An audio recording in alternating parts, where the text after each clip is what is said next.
Jay Crawford, Adam the Bull, Garrett Bush, Dustin Fox, Jason Lloyd, Tyvis Powell, plus, ba-da-da-da-da, you're loving him, Mikey McNuggets. And so many big names, it would take me hours to say all of their names. The ultimate Cleveland sports show starts now. Booyah! Welcome on into the ultimate Cleveland sports show. For the next 30 minutes, we're going to be putting a bow on a dreadful Browns season with the finale coming up Sunday in Cincinnati. I'm Jason Lloyd. One of the topics we're going to talk about today is Myles Garrett's been chasing the sack record for weeks now. This is his last chance. Is this finally the week that he sets the record, and does it come with an asterisk? Zach. I'm Zach Jackson, and we're going to do what we've been doing for 3 decades here, talking college quarterbacks. Well, hey guys, I'm Dustin Fox, and I'm going to tell you if Sunday is Kevin Stefanski's last game as Browns head coach. In a million years, I didn't expect to sit here with Jason Lloyd, Dustin Fox, and Zach Jackson on a Friday show. The most unlikely cast of WKYC characters to bring in the new year, but we're going to do something we've done every WKYC show since Shedeur Sanders took over the starting quarterback job, and that is predict what Shedeur will do on the field. But we'll start with Kevin Stefanski, guys. Will this be his last game coaching for the Cleveland Browns? We have the experts out there, so what say you? Zach, you go first. I think it will be. I think that he's kind of accepted that. This is just me reading body language. This is not me reporting. I just think there hasn't been enough winning. And I think the offense, even though I think the construction is way worse than the coaching, I think the offense has hit a wall. I think 6 years is a long, long time. When you look at the record, you look at the point differential, you look at just the statistics, it's never supposed to be about that. But something hasn't worked. A lot hasn't worked. It's probably time for a change. I think to an extent Kevin has probably accepted that. And whether it's right or wrong, we'll see. But I think it's time for this organization to move forward because we're pointing way down the road for a real fix of this thing. Yeah, I tend to think it's probably the end of the road for Kevin Stefanski. I don't think that he's a bad coach. I don't think he's a bad guy. I just think that Cleveland, it sort of has broken him to some degree. But I would say this much: I would not make changes to just head coach. I would do a sweeping changes. I'd bring in a new coach and a GM, or keep them both. That's my opinion of it. If you're going to keep one, I think you keep both of them because they at least had a decent draft a year ago. Don't have a quarterback. That's been the biggest bugaboo with these guys for the last 6 years is haven't had a quarterback, and that's why we're sitting here having this conversation. It would be silly and insane to scapegoat Kevin Stefanski for all this. It's not fair. But nobody does silly and insane like the Cleveland Browns. Yeah. So I'm buckled up for Sunday night myself. Well, you bring up a good point in terms of everybody stays, everybody goes. And the point that I was trying to make last week is, like, Jimmy has sort of put his hand up and said, hey, Deshaun was on me, right? Like, and I think it's been, we've sort of hinted around it without reporting it directly that Jimmy was the one at the end who said, we don't stop until we get him. And I don't think anyone else wanted to guarantee the whole contract. That was all Jimmy, and I think that's why he's putting his hand up and saying, this is sort of on me. Okay, well then that can be fine and true, but somebody had to bring the idea to him originally, and I don't think he came up with it on his own, and I don't think it was Kevin. I've said all along, Andrew was doing the work on Deshaun Watson that year he spent in Philly. I think it was 2019. He was doing background work on Deshaun Watson. So if this was Andrew's idea in the first place, how can you keep the guy who burned down the building and fire the guy who couldn't put out the flames? So if one goes, I think that they both have to go. From a reporting standpoint, it's interesting because I've got nothing on Kevin, nothing. And it doesn't mean he's going to stay. It just means that they have kept this really tight and really quiet, which is a little bit unusual. You start, especially, 72 hours out from kickoff. The reports typically come out now, maybe tomorrow, maybe Sunday. Some of the national mouthpieces start with this is trending toward a split or a separation. I do tend to think this is his last game, and I wonder. It was funny because I sent you, Zach, yesterday. I sent you this little clip. Kevin's rookie year here.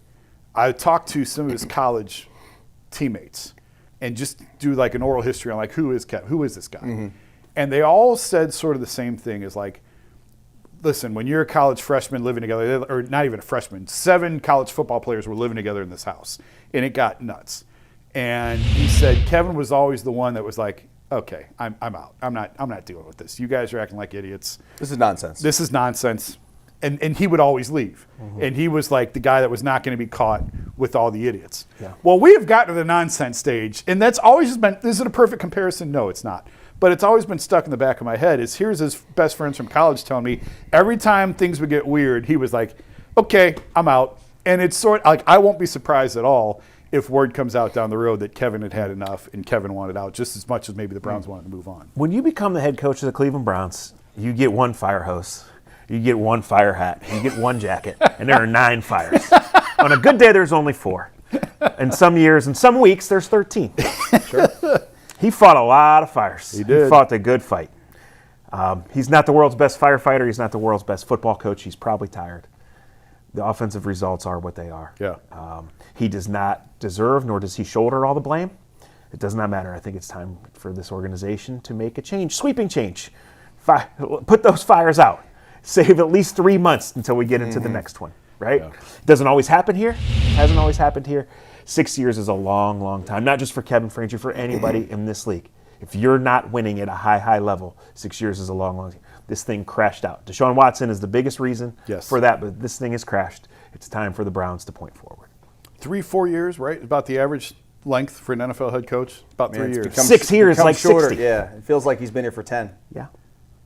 Wins in the NFL are hard to come by. In Cleveland, they're almost impossible. I mean, they got extended. They deserved it, Yeah. right? They've Yeah. won 7 games since. Yeah.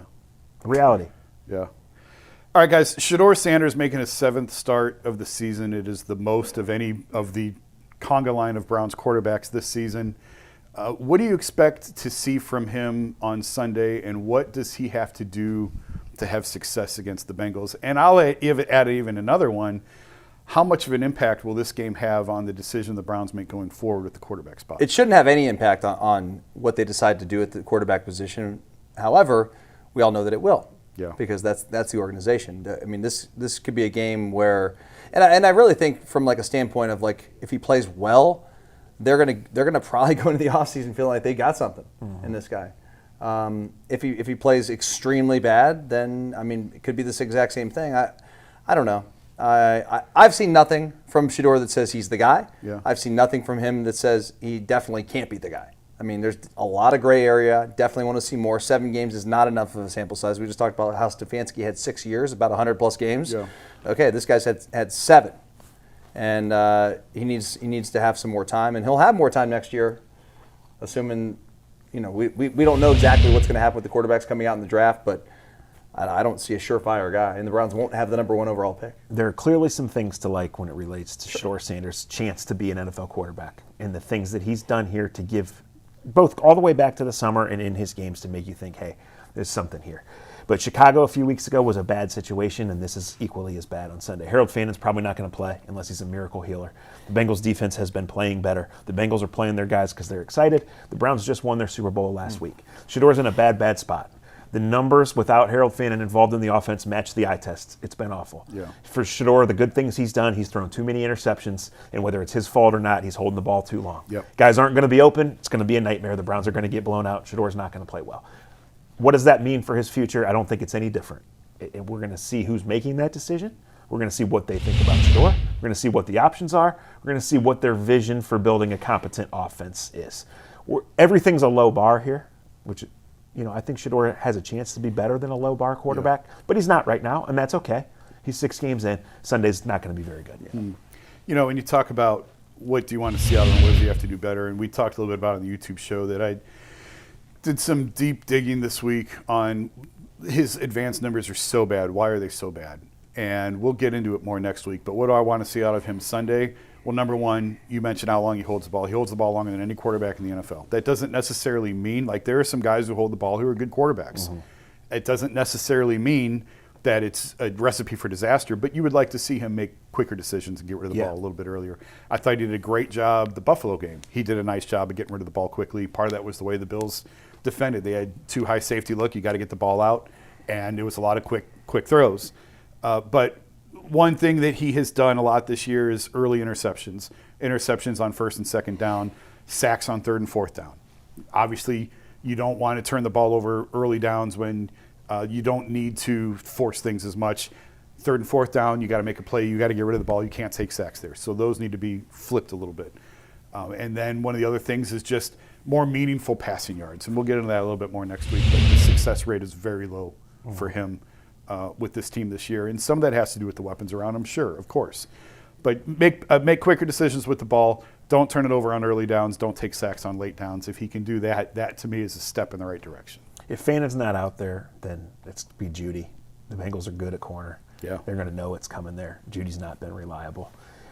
So much of it is building trust. And what can you do in 3 weeks and 6 weeks, right? I did see a quick decision last week, a really nice throw to Isaiah Bond. I've seen him get better at extending plays and creating with his legs when he has to or not, right? So we've seen positive things, and we know with Cam Robinson, a left tackle, and XFL tight ends out there that it's tough, right? So if his path is always a great offseason, weight room, chemistry with coaches, chemistry with his receivers, all of those things that he needs to get better. And it's okay to say he needs to get better. I don't see any way to where he's plan A for the Browns going forward. However, they might not be in position to say they have their plan A, and this is more than a one-year fix. So I do think it's probably likely right now that he's the guy for the start of 2026, but I don't know that, and there's so many layers to it. I agree with you. I think that you see things from him that say this guy throws the ball like an NFL quarterback should. You know, he throws a pretty spiral, like it just looks like an NFL quarterback, but then he just makes some decisions that you're like, what is this guy thinking?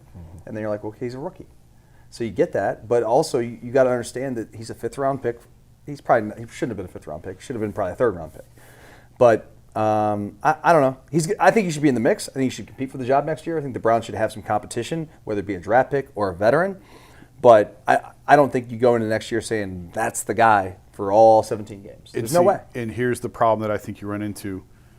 If he's not the clear guy next year, all of the nonsense that you went through this year is back next year. And now you're doing it all over again next year. Well, they've failed in dynamics so many times, and there's so much uncertainty. It's not just who's going to be making the decisions. Is Watson going to be around? Right? You know, can you chase a good veteran? Are you picking another rookie in the third round who eventually at some point becomes interesting to you?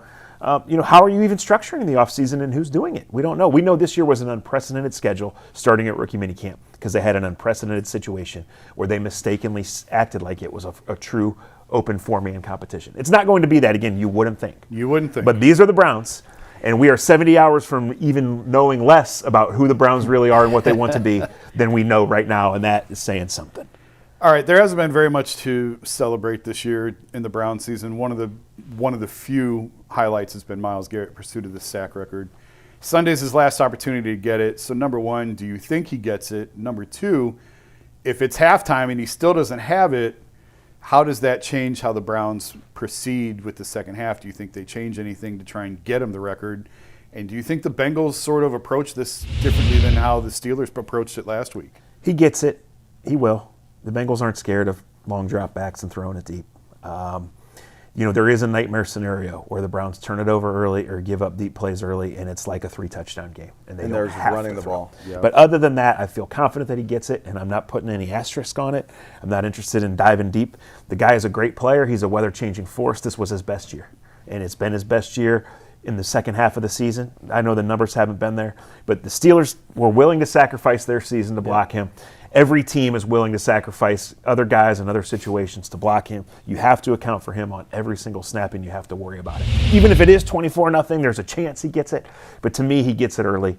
We watch the rest of the game. We move on to the uncertain future. Yeah, I tend to agree with you. He'll get it because they're gonna throw the football. I pray to God he gets it in the first half because I don't want to be sitting there watching the second half thinking, man, you know, we really need them to pass the football a little bit more for him to have this opportunity. It's the one thing we'll remember about this season is if he gets it, we'll think, man, the guy set the NFL sack record in 2025. That was the only positive about this season. You won't remember Browns-Jets? I will not. I will not. I will spend therapy sessions trying to forget Next year, the Browns Jets. play at the Jets and at the Giants. I'm just going to get an apartment over there. And Must be something about the Jets, man, because the Jets game against Flacco where they blew the 3-score lead in like 3 minutes.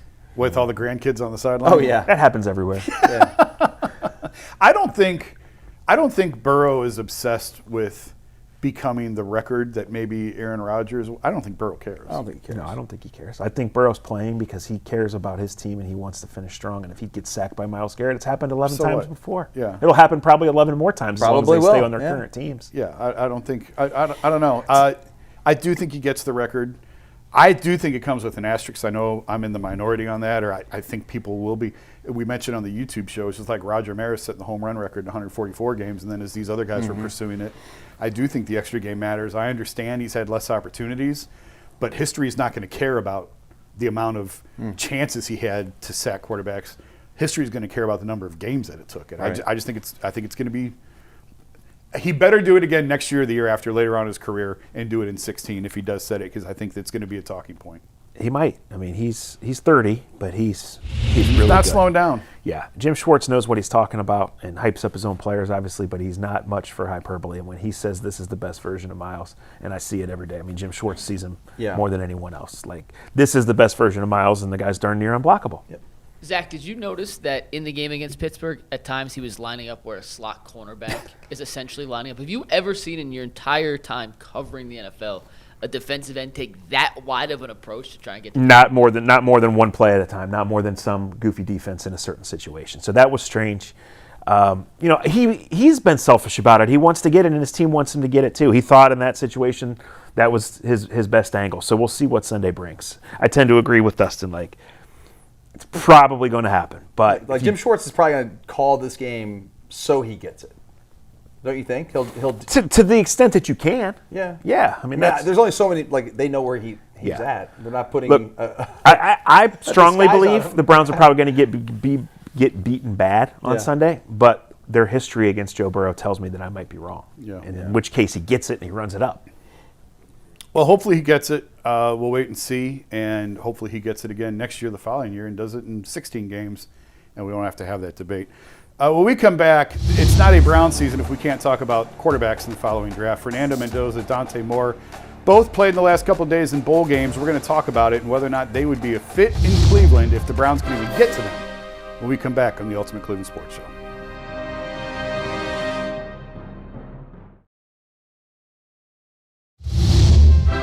Welcome back to the Ultimate Cleveland Sports Show. Fernando Mendoza and Dante Moore, two of the top college quarterbacks in the draft, if Dante even comes out, were both on display in bowl games the last couple of days. Both were winners. Guys, what did you make of the performances of Mendoza for Indiana and Dante Moore for Oregon in their bowl games? Mendoza's peaking. He's grabbing the attention. Smart guy. Good thrower, accurate. Impressive. He's going to be the number one pick, barring some sort of change. I don't think Dante Moore is ready. That being said, I have been impressed with how he's played almost all of this year. Yesterday was a strange game. They didn't need to score a bunch. He's up against a good defense. You know, you saw some youth. You saw some good throws. He's a really talented passer. History says you don't draft guys with this little experience that early. Is he going to come out? I don't know. You know, Phil Knight pays a lot of money, but so does the NFL. He's a guy I really, really like and think that down the road he can be good. I would recommend that he stays. How much does NIL change that decision? Because, I mean, at one time, not that long ago, if you could be the second quarterback taken in the draft, or even the first if the right team likes you, you come out. It's a no-brainer. Ohio State doesn't win the national title last year without those guys staying with that NIL money. Yeah. It's just a totally different 100%. ballgame. No, it's a different deal. Guys can make, like Jeremiah Smith next year will make another $5 million. Like, it's not killing him for him to be in college, whereas it was in the past. You'd feel bad for these guys. It's like, oh my God, he's got to go back for another year and not make $1. Well, now the guy's going to have $20 million in the bank when he gets to the league. Yeah. You know? Dustin, what'd you make of Mendoza and Moore? Dude, Mendoza to me is like a more souped up Kirk Cousins. And Kirk Cousins has had a great career in the NFL and won a ton of games in the NFL and is a great leader and everyone loves him. And me saying that doesn't mean that Mendoza, that's a kind of a compliment, I guess, to Mendoza. Like, if you could be a guy that can play for, 12, 15 years or whatever it is and play at that level, it'd be great. He's just a little strange. The interviews bother me. Like, he's just, like, after the game, he's just a little, but he's quirky. I get it. That's all it is. I just think he looks a little bit too, like, frail and Kirk Cousins-esque. Dante Moore impressed me a ton yesterday. I know because I've been on this Texas Tech team since day one, and I thought this defense, and you saw it, their defense is amazing, and he did what he had to do against that defense. I like him. Mendoza, I didn't know he was as big as he is. 6'3" is good enough size. Yeah, Mendoza graduated Cal Business School in 3 years. Yeah. And won the Heisman Trophy playing at Indiana. He's special. Like, he's got something to him. Yeah, it's a little goofy. It's a little unconventional because people didn't know about him until October of this year, right? But, the he goods won are like there. 6 games at Cal last year. Right. Again, we're not saying, that he's going to Canton, right? But, can he be the guy that your franchise needs? Is there even much hesitation? And he is a great leader, and he can change a locker room with his personality. Like he's pushing positive vibes all the time, and the Browns need that. So, can they get him? I don't know. I mean, the cost to move up from 5 to 1. It's a lot. Okay, first of all, the Raiders probably aren't interested in trading it, but you're talking about 2 year picks this year and at least 1 going forward. Are you doing that for Mendoza? To me, it's not even realistic. I mean, there's 6 right now, right? I mean, they could move up, depending on how Sunday goes, maybe they move up to 5 or 4. Yeah, there's a strong chance they're going to be 5 or 5. 6. There's so much goofy stuff that can't happen, but I think it's 80% that they're going to be at 5 or 6. Dane Brugler, who I think we all know, obviously does draft analysis for The Athletic, compared Mendoza to Goff, to Jared Goff, is sort of his comp. I think a little bit better of a Goff. And obviously Jared went number 1. Is there any chance Mendoza does not go number 1 in this draft? Not right now, not unless he gets injured or something else happens. Something weird happens. I mean, there's so many teams that need quarterbacks, and the top 2, as we think it right now, are the Raiders and the Jets, who've needed quarterbacks for a long time. Yeah. What would sway the decision for Moore whether or not to come out? Well, Phil Knight's money. Yeah. And then what he really thinks is his best path. I mean, if the Jets end up with 2, he might be hesitant. He can go back and make a lot of money, boost his stock, and still be a top 3 or 5 pick a year from now. Well, even if the Giants, if the Giants have 2 or a team that necessarily doesn't look like they would want a quarterback, they're going to trade it to the Jets or the Browns. And guys, let's be honest. Nowadays, it doesn't even matter. If you're going to make $5 million or even more, the money just continues to go up for these college quarterbacks. Yeah. Why would you want to I don't even want to be top 3. I'd want to be the 15th pick in the first round and go to a team that's there's no that's ideal better. situation, but when you get drafted in the top 6, you lock in about $40 million guaranteed going forward. It's not just the 1 year NIL deal. That's the difference. And you want to be a successful NFL quarterback. You not only want to get in the system and go, but you want to get to your second Yeah, contract. but you don't want to go to the Jets and you don't want to go to the Browns. No, but there's no ideal situation, Dustin. There really isn't. There's better. There's better. Not ideal. There's better. There's better. All right, we're taking a break. 48 hours from now, Browns and Bengals kick off. We're going to tell you what happens before it happens. Pre-written headlines to wrap up the show when we come back on the Ultimate Cleveland Sports Show.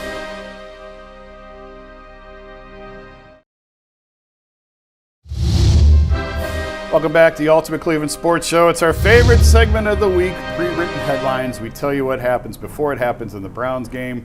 Usually it's not very hard to predict because it's chaos and sadness. Week 18, the end of the season is finally here. So for my headline, simply, finally, it's over. The miserable season ends with a 24-17 loss to the Bengals.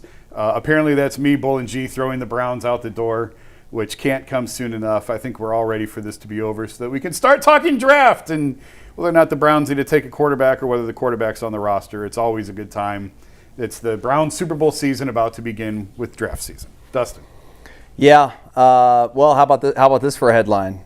Browns beat the Bengals. Ohio temporarily united in confusion because nobody knows where they're headed. Nobody knows what's going to happen. Yeah. There are no answers. Yeah. Nothing's decided in this game except we're all just sitting there scratching our heads. Yeah. This can't end soon enough, really. This is a harder post-Cincinnati goodbye than it was with Freddie Kitchens 6 years ago. But that one was a whimper, and the Browns are going to go out with a whimper. They're not going to have Harold Fannin. He's their offense, right? They had their Super Bowl last week. It's time. Bengals 27-ish, Browns maybe 10. Yeah. Browns score in the opening drive and don't score again? Yeah. Typical. Last game for Kevin Stefanski, and then we go to an uncertain future on many, many fronts. Many fronts. Man. Well, G. Bush, who was supposed to be in today, picked the Browns to win, which means it is 2-2 heading into my pick. And my headline for 2-2, it's 3-0. Or 3-1. We all picked the Bengals. Oh, wait, no, you did. Dustin picked the Browns. I got ADD. Pay attention, host. Yeah, 2-2. All right, so mine, to break the tie. I can't believe I'm doing this, but I have an historic final act. Myles sets the sack record, and Shador shines, and the Browns beat the Bengals in Stefanski's last game before the two sides mutually part ways, and it would be just symbolic for Stefanski to go on a 2-game win streak before, I believe, he will head on to better pastures. Yeah, I think we're all sort of expecting major change coming within the organization here after this one. Hope you guys are right. I think even if they win, they only drop to like 7 and they draft. They can't go below 7. They only can't go below Literally 7. one spot they would drop. All right, that's it. Thanks for watching the Ultimate Cleveland Sports Show. Enjoy the Browns game on Sunday, and we will have a wrap-up for you, possibly some firings on Monday. Have a great weekend, everyone.